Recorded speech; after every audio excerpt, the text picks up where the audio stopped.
Hi FF lovers, welcome back to my channel. Video को start करने से पहले अगर अभी तक आप में से किसी ने मेरे चैनल को सब्सक्राइब नहीं किया है तो प्लीज़ चैनल को सब्सक्राइब, वीडियो को लाइक और नीचे कमेंट करते हुए ज़रूर बताइएगा कि आज का ये पार्ट आप लोगों को कैसा लगा।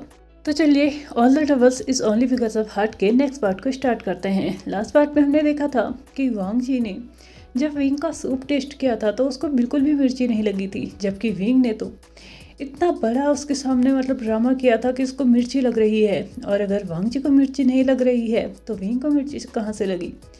वांग जी एकटक अभी विंग को देखे जा रहा था और विंग जो अपने फेशियल एक्सप्रेशन से ये जाहिर करने की कोशिश कर रहा था कि वो कितना इनोसेंट है। उसने कुछ भी नहीं किया, उसको सच में मिर्ची लग रही थी, जबकि वांग जी अच्छे से महसूस कर पा रहा था कि सूप में उतनी मिर्ची है ही नहीं जितना कि विंग ने उसके सामने ड्रामा किया था। फाइनली अपने हाथ से स्पून को उस बाउल में रखते हुए, उसके हाथ से उस बाउल को साइड के टेबल में रखते हुए अब वो डायरेक्टली विंग से पूछता है कि क्यों क्यों उसने झूठ बोला। तो तभी विंग झट से आंसर करते हुए बोलता है, मैंने झूठ नहीं बोला, मुझे सच में मिर्ची लग रही थी। क्या तुम्हें नहीं पता है, मैं बीमार हूँ और आजकल मुझे थोड़ी सी भी मिर्ची बहुत ज़्यादा लगती है। अगर उसमें थोड़ी सी मिर्ची है तो मुझे बहुत ज़्यादा लगी। मैंने झूठ नहीं बोला। उसने आई कांटेक्ट को ब्रेक करते हुए सब कुछ बोला था। वांग जी ने फिर से विंग के शोल्डर्स को पकड़ के उसे अपनी तरफ टर्न किया और उसे मजबूर किया अपनी आंखों में देखने के लिए, और फिर डायरेक्टली बोला, सच सच बताओ, तुमने झूठ क्यों बोला। तो तभी विंग थक हार के आंसर करता है, हाँ मैंने झूठ बोला। तो तभी वांग जी बोलता है, हाँ मुझे पता है तुमने झूठ बोला है, अब ये बताओ कि तुमने झूठ क्यों बोला। इतने दिनों से उस रूम में बैठा हुआ, I mean 2-3 दिनों से उस रूम में अकेले बैठा हुआ विंग बहुत ज़्यादा बोर हो रहा था। ऊपर से ये लैंस एक्ट की इतनी टाइट सिक्योरिटी जिसके चलते वो बाहर नहीं जा पा रहा था। I mean लैंस एक्ट में अगर कोई बीमार हो तो उसे कंप्लीट रेस्ट दिया जाता है और पूरी की पूरी कोशिश की जाती है कि बाकी लोगों से वो ज़्यादा संक्रमित ना हो, और हो सके तो उसके आसपास कम ही लोग जाए जो कि एक अच्छी इम्यूनिटी रखते हो। इसलिए वहाँ पे लान वांग जी जा सकता था, लैन जिचेन वगैरह ये लोग जा सकते थे, लेकिन बाकी लोगों के साथ विंग को ज़्यादा घुलना मिलना सही नहीं समझा जा रहा था इस टाइम पे। हालांकि कोई बहुत बड़ी बीमारी नहीं थी, उसके बाद फीवर कोल्ड वगैरह ही हुआ था, लेकिन फिर भी सुरक्षा ज़रूरी है। अब उसकी वजह से बाकी स्टूडेंट के हेल्थ के साथ तो केयरलेसली नहीं रहा जा सकता ना, इसलिए उसको एक ही रूम में रहने की परमिशन दी गई थी, या ये कहो कि ऑर्डर दिया गया था। और अब वांग जी विंग के साथ थोड़ा कम टाइम स्पेंड कर रहा था क्योंकि उसे दिन भर अपनी क्लासेस लेनी होती थी और वो सुबह से गया हुआ शाम को ही वहाँ पे आता था, कभी कभार वो लंच टाइम पे आता था। इसलिए विंग उस रूम में बैठा बैठा बहुत ज़्यादा बोर होने लगा था, और विंग की तबीयत ख़राब होने की वजह से वांग जी ने उसे सिर्फ हक किए थे, फॉरहेड किस किया था, लिप किस नहीं किया था, जिसकी वजह से वो इसको भी मिस करने लगा था। और विंग को इससे अच्छा आइडिया कुछ सूझ ही नहीं रहा था अपने हस्बैंड का पूरा ध्यान अपने ऊपर खींचने का, इसलिए वो इसने ये ड्रामा किया था और बहुत इनोसेंटली उसने अपने हस्बैंड को ये बता भी दिया था। तो तभी लान वांग जी उसको आंख दिखाते हुए बोलता है, ये क्या मतलब हुआ तुम्हारा कि तुम्हें किस करने का मन था। वो विंग के बालों को सहलाते हुए बोलता है, बाय एनी चांस मैं अनकंट्रोल हो जाता और खुद को कंट्रोल नहीं कर पाता, क्या तुम्हारी ये वीक बॉडी क्या मुझे फिर सहन कर पाती। वो भी टीसिंग टोन में ये सब कुछ विंग से बोल रहा था। तो विंग उसके चेस्ट पे स्लैप करते हुए बोलता है, मैंने इतना ज़्यादा नहीं सोचा था, मैंने तो बस किसिंग के बारे में सोचा था, और वैसे भी मुझे लगता है टाइम हो चुका है, तुम्हें यहाँ से जाना चाहिए, तुम्हारी क्लास में स्टूडेंट तुम्हारा वेट कर रहे होंगे। विंग ने इस बात को यहाँ पे अवॉइड करने के लिए वांग जी को रूम के बाहर का दरवाज़ा दिखा दिया था कि अभी तुम्हारी यहाँ पे ज़रूरत नहीं है और तुम यहाँ से जा सकते हो। वांग जी को भी अच्छे से पता था कि ऑलमोस्ट 9 बज चुका है, और अगर वो ही क्लास में लेट आएगा तो वो अपने स्टूडेंट्स को कभी भी टाइम अडेरेंस के बारे में नहीं बता सकता, इसलिए उसको टाइम पे पहुंचना ज़रूरी है। वो इस मुद्दे को यहीं पे छोड़ के चला तो जाता है, लेकिन जाते जाते कहते हुए जाता है कि वो शाम को जब इस रूम में वापस आएगा तो इस बारे में ज़रूर बात करेगा। लैन वांग जी अपनी कही हुई बातों से कभी नहीं मुकरता है और ना ही कही हुई बातों को भूलता है। तो मतलब ये है कि विंग को रात में इसका अच्छा सा जवाब मिलने वाला है, और अभी देखा जाए तो विंग की हेल्थ काफ़ी अच्छी हो चुकी है और उस आंसर को लेने में भी ज़्यादा प्रॉब्लम नहीं होगी। दूसरी तरफ लैन सिचेन अभी भी डम्फाउंडली अपने बेड में ही बैठे हुए थे, ये सोच रहे थे कि क्या सच में उनका हस्बैंड कभी रोमांटिक नहीं हो सकता, क्या वो कभी अपने एंड से इनिशिएटिव नहीं ले सकता उनके साथ रोमांस करने के लिए। अरे छोड़ो, वो खुद इनिशिएटिव ना ले, एटलीस्ट जब मैं इनिशिएटिव ले रहा हूँ तब तो वो मेरा साथ दे। वो ये सब कुछ सोचे ही जा रहे थे कि तभी एक बाहर से आती हुई आवाज़ उसको अपने थॉट वर्ड से बाहर निकालते हुए बोलती है कि मुझे लगता है टाइम हो चुका है और तुम्हें तुम्हारी क्लासेस लेनी है। यहाँ पे बैठे रहने से अच्छा है कि अपनी क्लासेस में जाओ, वरना स्टूडेंट तुमसे क्या सीखेंगे। ऐसा कहते हुए वो आवाज़ उस रूम के बाहर से ही गुजर गई थी और अंदर बैठा हुआ इंसान समझ चुका था कि बाहर से आवाज़ लगाने वाला इंसान कोई और नहीं, उसी का हस्बैंड है, जो कि अपने क्लास में जा रहा है और वो भी अपनी पनिशमेंट लेने के लिए, क्योंकि कल रात भी लैंसी चैन ने उसका होमवर्क पूरा नहीं किया था और वो खुद तो कभी अपने होमवर्क को हाथ भी नहीं लगाता है।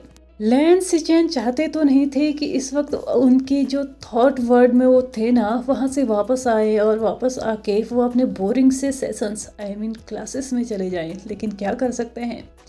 क्राउन प्रिंस होने के साथ साथ उन्हें यहाँ पर की जिम्मेदारियाँ भी दी गई हैं। कुछ स्टूडेंट को सिखाना भी होता है, उनके जो पौराणिक पुस्तकें थी उनके बारे में, उनके रूल्स, उनके रेगुलेशंस, हर एक चीज़ इस वक्त लैंसी चैन ही अपने न्यू स्टूडेंट्स को सिखाया करते थे। और उसके बाद उनकी जो नई तालीम होती थी यानी कि संगीत और मार्शल आर्ट में, वो विंग और लान वांगजी के ऊपर छोड़ दी गई थी। और बहुत जल्द ही अब लैंसी चैन के साथ साथ जैन चेंग को भी इस सब में इन्वॉल्व किया जाएगा, लेकिन उससे पहले जैन चेंग को खुद बहुत सारी चीज़ें हैं जो कि लैंस एक्ट की उसे सीखनी होंगी। भले ही वो बात अलग है कि जैन चेंग ने कभी भी इंटरेस्ट नहीं दिखाया कि वो लैंस एक्ट के किसी भी रूल को सीखे, किसी भी रेगुलेशंस को का पालन करे, किसी भी पुरानी चीज़ों को सीखने की कोशिश करे, या मतलब कुछ भी चीज़ें होती हैं ना, एक अलग सेक्ट की अलग चीज़ें होती हैं, अलग परंपराएं होती हैं, अलग धारणाएं होती हैं, उन्हें जानने की, समझने की या सीखने की कोशिश कभी भी लैंसी चैन का हस्बैंड यानी कि जैन चेंग नहीं करना चाहता था। उसे तो बस अपने सेक्ट में जैसे वो रहता था ना वैसे ही रहना था, लेकिन यहाँ पे आके तो वो बुरी तरीके से फंसा हुआ था, क्योंकि बाकियों के हाथ से तो बच भी जाए, अपने हस्बैंड के हाथ से, अपने इन लॉज के हाथ से, अपने ब्रदर इन लॉ के हाथ से और साथ ही साथ अपने ब्रदर के हाथ से, क्योंकि वो तो उसके अपने हैं। लेकिन एक इंसान जो कि बहुत ज़्यादा स्ट्रिक्ट है और वो है लैन चिरेन। अपनी फैमिली के सभी मेंबर्स को स्पेशली जो उनको मतलब शिक्षा दी जाती है वो लैन चिरेन ही देते हैं। इसलिए आजकल विंग भी क्लास में नहीं है तो अकेले जैन चेंग को ही अकेले क्लासेस लेनी पड़ रही हैं और उसके लिए बहुत ज़्यादा भारी हो रहा है लैन चिरेन को अकेले ही संभालना, अकेले ही झूलना। क्योंकि इस वक्त तो मतलब जब पहले वो क्लासेस लेता था तो एटलीस्ट उसका ब्रदर तो होता था, लैन चिरेन का आधा ध्यान उसके ब्रदर पे भी होता था, जिसकी वजह से कभी कभार जैन चेंग बच जाता था। लेकिन अब तो विंग भी बीमार हो गया है, काश वो भी बीमार हो जाता। वो इस वक्त यही सोच रहा था, लेकिन ये कल वही जो बीमारी है ना वो उसके आसपास तक नहीं भटक रही थी। लेकिन क्या किया जा सकता है, जानबूझ के बीमार भी नहीं पड़ा जा सकता। अगर बाय एनी चांस इस इंसान को पता चल गया ना कि इस बीमारी के पीछे इसी का हाथ है, मेरा ही हाथ है, तो ये तो न जाने मेरे कौन से डब्बे में अचार बना के रख देगा और न जाने कब उसको खाना भी स्टार्ट कर देगा। लैन चिरेन के मतलब के लिए जो जैन चेंग के मन में ये धारणाएं चल रही थी ना, वो कहीं ना कहीं लैन चिरेन अच्छे से मतलब ऑब्जर्व कर पा रहा था, नोटिस कर पा रहा था। और उसने जब लास्टली जैन चेंग की नोटबुक जो कि आज भी होमवर्क से अनकम्प्लीट थी, तो वो चिल्लाते हुए बोलता है, जैन चेंग अगर मेरे बारे में उल्टा सीधा सोचना बंद हो कर दिया हो तो अब अपने काम पे ध्यान दो। आज भी तुम अपना होमवर्क पूरा करके नहीं आए हो, क्या इसी तरीके से तुम काम करोगे आगे? क्या तुम्हें नहीं पता है आगे चल के तुम्हारी क्या जिम्मेदारियां हैं? तुम्हें इस सेक्ट को संभालना है। क्या तुम भूल गए हो कि तुम कौन हो? तुम क्राउन प्रिंस के हस्बैंड हो, उसके लाइफ पार्टनर हो। दैट मीन्स उसकी रिस्पॉन्सिबिलिटी अब तुम्हारी भी है, तुम्हें भी उसको उतना ही सपोर्ट करना पड़ेगा जितना कि बाकी लोग करते हैं, इवन उनसे ज़्यादा करना पड़ेगा। लेकिन यहाँ देखो, तुम अपने आप को देखो, क्या कर रहे हो तुम?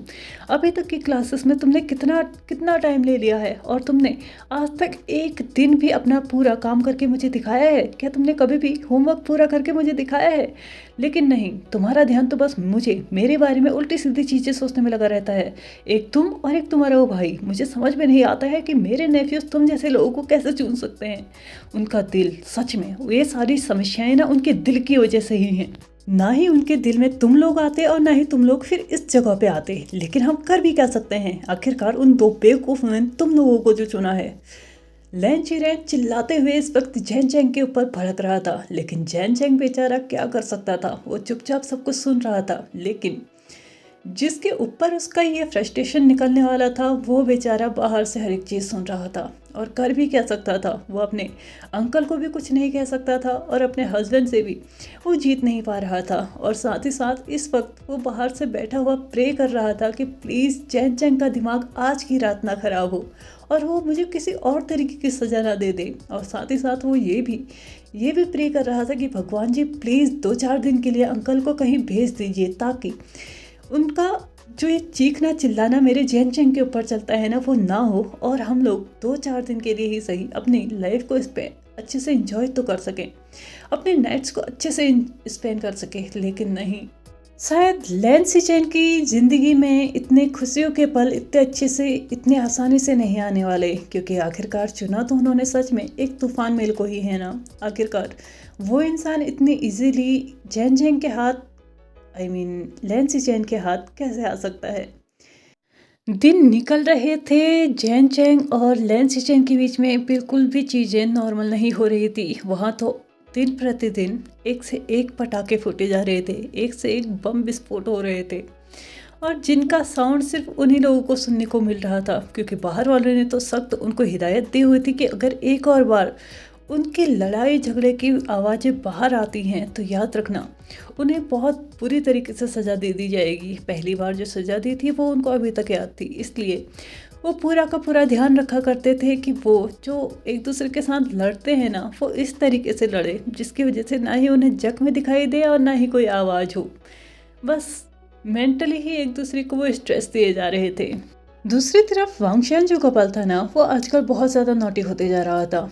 नॉटी तो पहले से ही थे, लेकिन आजकल कुछ ज़्यादा ही होते जा रहे थे। आजकल उन लोग का रोमांस करने का तरीका ना थोड़ा सा चेंज हो चुका था। वो लोग आइस स्पेल का यूज़ करके ही रोमांस किया करते थे और इसकी स्टार्टिंग भी किसी और ने नहीं, खुद विंग ने की थी। विंग अपने हस्बैंड को टीज करने में इतना इतना उसे संतुष्टि होती थी ना, कि मानो उसने तो आइस स्पेल का ही यूज़ करना स्टार्ट कर दिया। लेकिन लानवांगी कहाँ पीछे रहने वाला था, उसने भी सेम चीज़ें विंग के साथ करना स्टार्ट कर दिया था। और आजकल उनके जो टीसिंग चल रही थी ना एक दूसरे के ऊपर, वो बहुत ज़्यादा थी, बहुत खतरनाक तरीके से चल रही थी।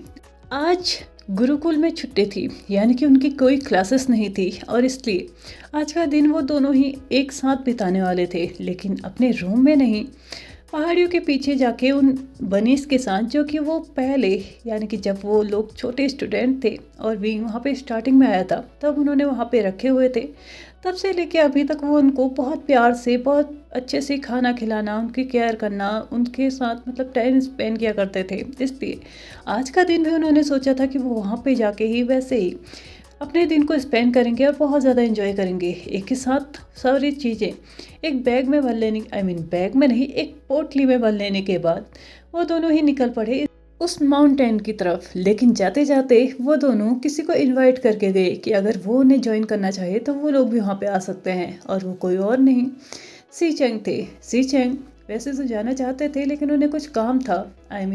यहाँ पे उनका एक छोटा सा सेशन होना था लैन चिरेन के साथ, इसलिए उन्हें थोड़ा देर हो जाएगी। तो उन्होंने वांगशान कपल को पहले जाने के लिए बोल दिया और उसके बाद वो उन लोग भी वहाँ पे आ जाएंगे, ऐसा श्योरिटी देते हुए उन्होंने वहाँ से उन लोगों को भेज दिया था। वांगशान कपल वहाँ से जा चुके थे और सी चैंग कपल अपना लटकाया हुआ सा मुँह लेके अब लैन चिरेन के पास जाने लगे थे, क्योंकि उन्हें अच्छे से पता था इन 2 हफ्तों में उनका जो भी रिव्यू रहा है, जो भी जैन चैंग का रिव्यू रहा है, उसके ऊपर आज डिस्कशन होगा, जो कि लैन चिरेन और जैन चैंग के साथ साथ लैन सिचैन को भी वहाँ पे होना ज़रूरी है, क्योंकि एज ए हस्बैंड उसकी रिस्पॉन्सिबिलिटी बनती है कि उसके हस्बैंड का जो भी रिव्यू आ रहा है उसके बारे में उसको हर एक चीज़ पता हो। और जहाँ तक लैन सिचैन की नॉलेज थी इस बारे में, वो अच्छे से जानते थे कि उसके हस्बैंड को एक दिन भी ऐसा नहीं है जब उसके अंकल ने डांटा ना हो, और स्पेशली उसके होमवर्क की वजह से। तो ऑफकोर्स सी बात है, उसका रिव्यू कितना अच्छा रहेगा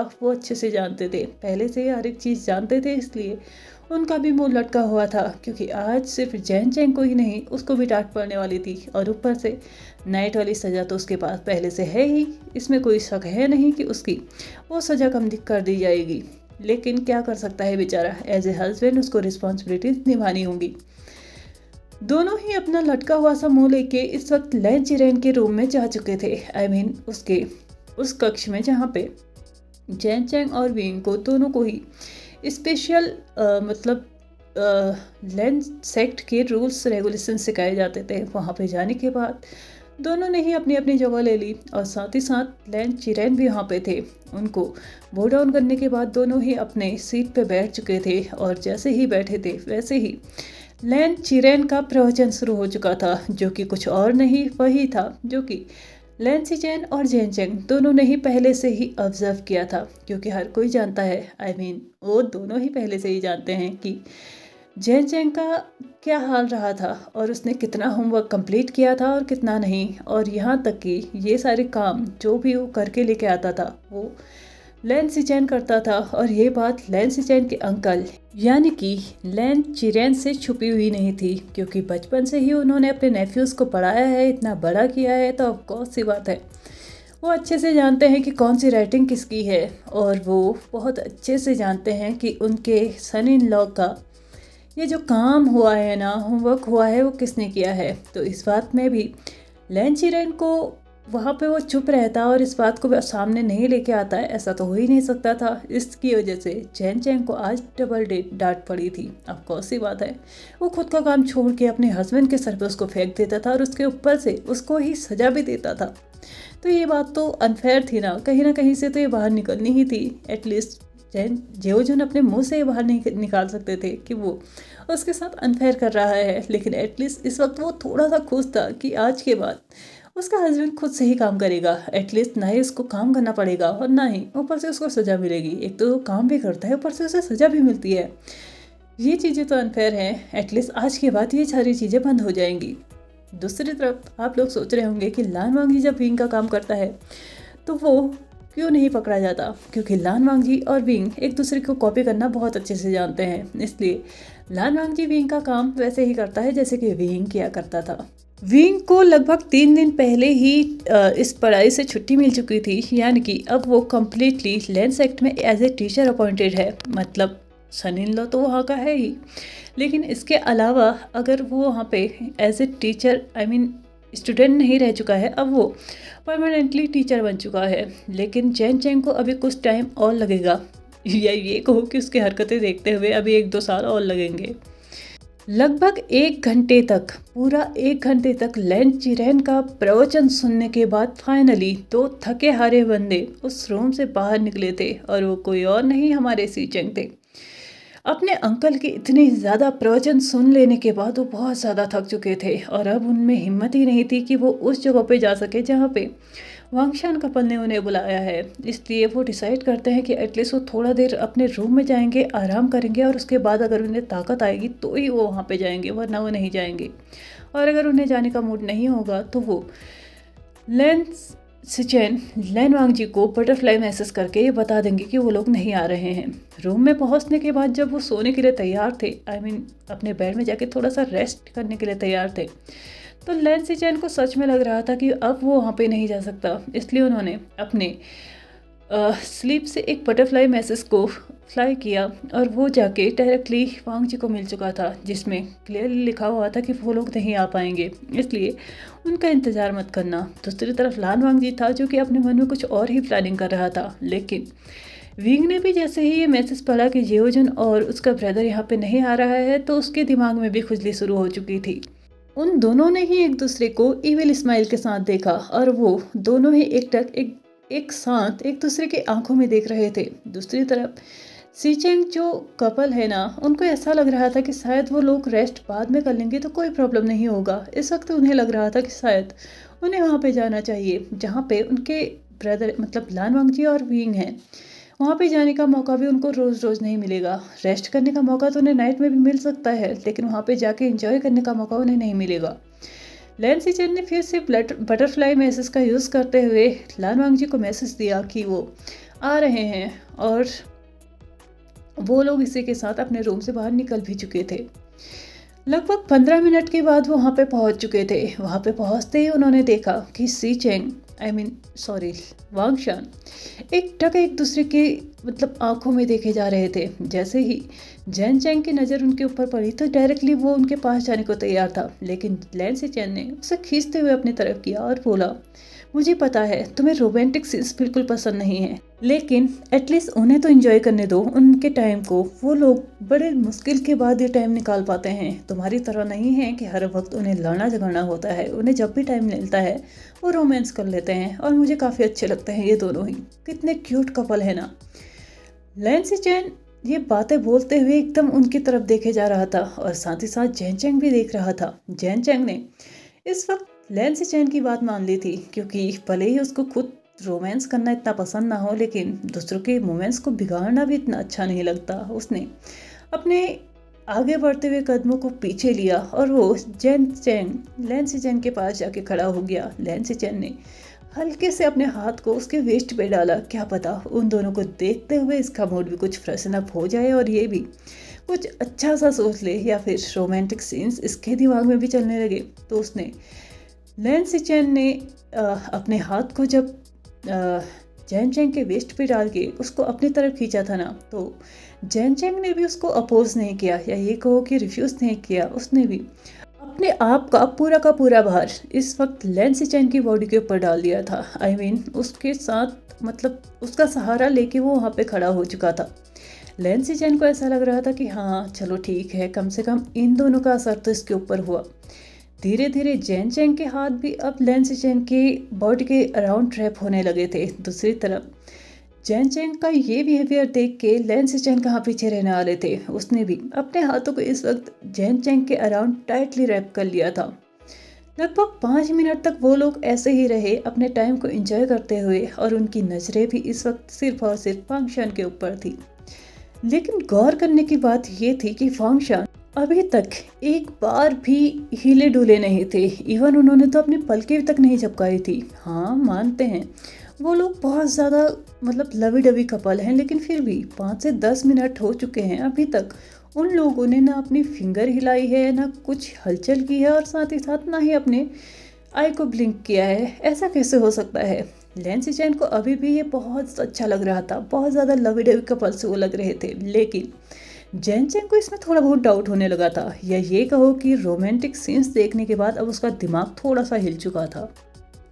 उसको शायद पसंद नहीं आ रहा था इतना रोमांटिक उन दोनों का होना, इसलिए उसने अपने आप को लैन सी चैन से दूर करते हुए बोलता है, क्या तुम्हें लगता है कि ये नॉर्मली यहाँ पे सिर्फ रोमांस कर रहे हैं? क्या तुम्हें ये कुछ अजीब नहीं लगता? तो तभी लैन सी चैन ने फिर से जैन चैंग को अपनी तरफ खींचते हुए बोला, हर कोई तुम्हारी तरह प्यार का दुश्मन नहीं होता, तुम्हें तो आदत हो चुकी है रोमांटिक सीन्स को स्पॉइल करने की। कितना अच्छा टाइम चल रहा है, कितना अच्छा सीन है तुम्हारे आगे, तुम उसको एंजॉय करने के अलावा तुम उस पर ये ध्यान दे रहे हो कि वहाँ पे कुछ गड़बड़ है। क्या गड़बड़ हो सकती है? गड़बड़ हमारे रिश्ते में चल रही है, उनके नहीं। वो लोग बहुत अच्छे से अपने टाइम को एंजॉय करते हैं, एक तुम हो जो मुझ पर ध्यान ही नहीं देते। इस वक्त लैन सी चैन को थोड़ा सा ज़्यादा नहीं, थोड़ा सा गुस्सा आने लगा था। एक तो उसका हस्बैंड पहले उसके ऊपर ध्यान नहीं देता, और उसके ऊपर से अब अगर उसके भाई और भाई के हस्बैंड के बीच में रोमांटिक सीन्स चल रहे हैं तो इससे उससे भी प्रॉब्लम हो रही है, वहाँ पे भी कुछ ना कुछ गड़बड़ नज़र आ रही है। लेकिन जैन चैंग अपनी बात पे अड़ा हुआ था कि यहाँ पे कुछ ना कुछ तो गड़बड़ है। आखिरकार पिछले 10 मिनट से हम लोग इन्हें देख रहे हैं, ना ही ये लोग हिल डुल रहे हैं, ना ही अपनी आंखों को ब्लिंक कर रहे हैं। जब ये बात फाइनली जैन चैंग ने लैन सी चैन को समझाई तो ये बात लैन सी चैन ने भी गौर की कि अगले पिछले 10 मिनट से वो अपने भाई को और उसके हस्बैंड को देख रहे हैं, यानी कि विंग को देख रहे हैं। तो तब से लेके अभी तक एक फिंगर तक उनकी हिली नहीं है, तो ये कैसे हो सकता है? अब इस बात पे वो भी डाउट करने लगे थे, इसलिए उन्होंने डिसाइड किया कि वो भी जाके वहाँ पे देखेंगे कि आखिरकार क्या चल रहा है। वहाँ पे जाने के बाद जब उन्होंने लान वांग जी को आवाज़ लगाई तो लान वांग जी ने कोई भी रिस्पॉन्स नहीं दिया। उन्होंने विंग को भी आवाज़ लगाई, लेकिन विंग ने भी सेम कोई रिस्पॉन्स नहीं दिया। उन्होंने ज़ोर से एक दूसरे को आवाज़ लगाने की कोशिश की, लेकिन फिर भी उनको कोई रिस्पॉन्स नहीं मिला।